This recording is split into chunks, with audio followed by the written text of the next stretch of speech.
এইটা সম্পূর্ণ হচ্ছে একটা ভিতরগত কোন্দল ছিল, যেটা নাহিদ ভাই আমাদের এই মধ্যকার কয়েকজনই চাচ্ছিল যে নাহিদ ভাই যেহেতু পটুয়াখালী আসছে সেহেতু সে এখানে বসে এটা সমাধান করে দিয়ে যাক। সবার এইটা একটা আশা ছিল যে তাছাড়া আরো নতুন যে গণতান্ত্রিক ছাত্র সংসদ আর আমাদের আরো কিছু কেন্দ্রীয় নেতারা ছিল, তো তারা চাচ্ছিল যে সবাই মিলে সমাধান করে দিয়ে যাক। এটা সমাধান করার জন্য নাহিদ ভাই একবার মতবিনিময় সভা শেষে সে বরিশাল ক্লাব থেকে বের হয়ে গেছে। যাওয়ার পরে তার সাথে কথা বলে আবার তাকে নেওয়া হয়েছে, সে সমাধান করে দেবে আশ্বস্ত করেছে। কিন্তু এখানে কিছু মানুষজন চাইনি যে আসলে এটা সমাধান হোক। যেহেতু একটা কমিটির মধ্যে যদি ভাঙন থাকে তাহলে কমিটিটা ঠিকভাবে রান করতে পারে না, সেই জন্য কিছু মানুষ চাইনি ঝামেলাটা মিটমাট হোক, যার জন্য তারা ইচ্ছাকৃতভাবে নাহিদ ভাই যখন উপরে গেছে যার পর ইচ্ছাকৃতভাবে এই ঝামেলাটা তারা বাঁধিয়েছে। আমি মিডলম্যান হয়ে আমি চিন্তা করেছি যে আমি ভাইয়ের সাথে বলবো যে ভাইয়া আমাদের মধ্যে একটা প্রবলেম তৈরি হয়েছে, আমরা বসতে চাই আপনার সাথে।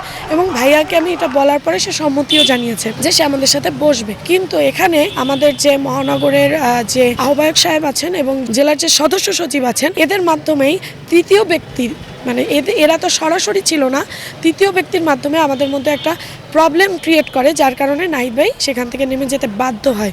এবং আমরা প্রথমে যখন নাহিদ ভাই নেমে যাচ্ছিল তখন আমাদেরকে সেই সুযোগটা দেওয়া হয় না ভাইয়াকে বলার যে আমরা আর কি বসতে চাচ্ছি। যখন আমরা নিচে নামি গাড়ির সামনে দাঁড়ায় বলছি যে ভাইয়া আমরা আর কি আপনার সাথে বসতে চাই, তখন ভাইয়া আমাদের সাথে দ্বিতীয়বার উপরে ওঠে। এরপরে যখন এই অপ্রীতিকর ঘটনাটা ঘটে তারা আর কি আমাদেরকে বাধা দিচ্ছিল নাহিদ ভাইয়ের সাথে বসার জন্য, কারণ বসলে হয়তো বা তাদের বিষয়ে অনেক কথা তারা আর কি জেনে যাবে, হয়তো বা কোনো একটা বিতর্কত কারণে আমাদের সাথে বসাতে বাধা দেয়। তখন যখন নাহিদ ভাই বের হয়ে যাচ্ছিল তখন আমি ভাইয়াকে পিছন থেকে বলছিলাম যে ভাইয়া প্লিজ 5টা মিনিট আপনার সাথে একটু কথা বলবো। তখন ইয়াসিন আরাফাত মহানগরের সংগঠক নিয়ে আমার ওনা ধরে টান দেয় এবং অপ্রীতিকর কিছু ঘটনা ওখানে ঘটে সবার চোখের সামনে, এবং ডক্টর মাহমুদা মিতু আপু সেটা চাক্ষুষ প্রমাণ, মানে আপা নিজের চোখেই দেখেছেন। তার গাড়ি অবরুদ্ধ করা হয়নি, তার গাড়ি ওই ভিড়ের মাঝখান থেকে অনেক ছেলেরা ছিল, তার ছবি তুলতে চেয়েছিল। ওই যে বললাম কিছু কিছু ফুটেজ কেটে তো সে যখন চলে যায় তখন সাধারণ শিক্ষার্থীরা যার বৈষম্যবিরোধী ছাত্র আন্দোলনের ব্যানার ছিল তার সাথে ছবি তুলতে চেয়েছিল। সে ওই ছবি তোলার সময়টুকু তাকে দেওয়া হয়নি।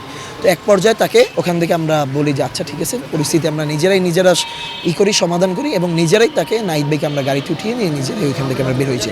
এখানে কোনো আপনি ভিডিওতে দেখতে পারবেন ওখানে কোনো প্রশাসনের লোক ছিল না। ওখানে ভিডিওতে স্পষ্টই দেখা যাচ্ছিল যে ওখানে সব সাধারণ শিক্ষার্থীরা ছিল, এবং সাধারণ শিক্ষার্থীরা নিজেরাই আপনার হাত বেঁধে রাস্তা ক্লিয়ার করে দিয়েছিল। কিন্তু এইখানেও আর একটা মানে ভুল নিউজ ছড়ানো হয়েছে যে প্রশাসনের সহায়তা। আসলে ওখানে কোনো প্রশাসন আসেনি, ওখানে ছাত্র জনতা নিজেরা থেকে নাহিদ ভাইকে ওইখানে সেভ এক্সিস্ট দিয়েছে।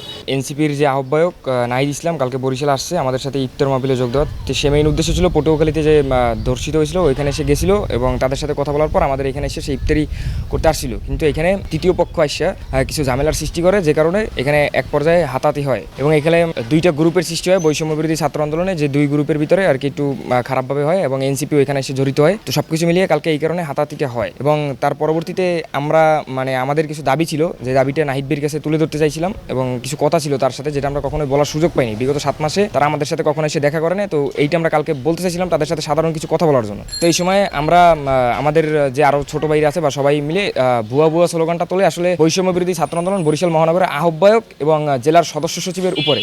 কিন্তু এইটাকে মিথ্যাভাবে প্রচার করা হচ্ছে যে এই কথাটা আসলে বলা হচ্ছে নাহিদ ভাইকে। আসলে নাহিদ ভাইকে আমরা সবসময় চাই, নাহিদ ভাই আমাদের এক দফার ঘোষক। আমরা কখনোই তাকে নিয়ে কোনো অপ্রীতিকর মন্তব্য করিনি, আমরা সবসময় তাকে চেয়েছি, এবং আমরা চাই যে বৈষম্যবিরোধী ছাত্র আন্দোলন সবাই একতাবদ্ধভাবে হয়ে থাকি। কিন্তু বৈষম্যবিরোধী ছাত্র আন্দোলন বরিশাল মহানগরের আহ্বায়ক তিনি কেন্দ্রে এনসিপিতে মুখ্য সংগঠক হিসেবে পদ পেয়েছেন, তারপরও তার বৈষম্যবিরোধী ছাত্র আন্দোলনের আহ্বায়ক হিসেবে বসে থাকার কারণটা কি, এইটি আসলে আমাদের জানার দরকার, এবং আমরা মূলত এই কারণেই তার পদত্যাগটা দাবি করেছিলাম। সমাধান বলতে আমাদের আসলে কালকে যেটা হয়েছে সেটা সম্পূর্ণ এটা ভুলভাবে ছড়ানো হয়েছে। আসলে তেমন কিছুই না, হাতাহাতি হয় না, বা নাহিদ ভাইকে কেউ খারাপ কোনো কিছুই বলে নাই। এটা আমাদের জাস্ট বৈষম্যবিরোধী ছাত্র আন্দোলনের নিজেদের ভিতরে যে ইটা ছিল ওই বিষয়ে আর কি কথা হচ্ছিল, কিন্তু তাও ভুলভাবে এটাকে ছড়ানো হচ্ছে।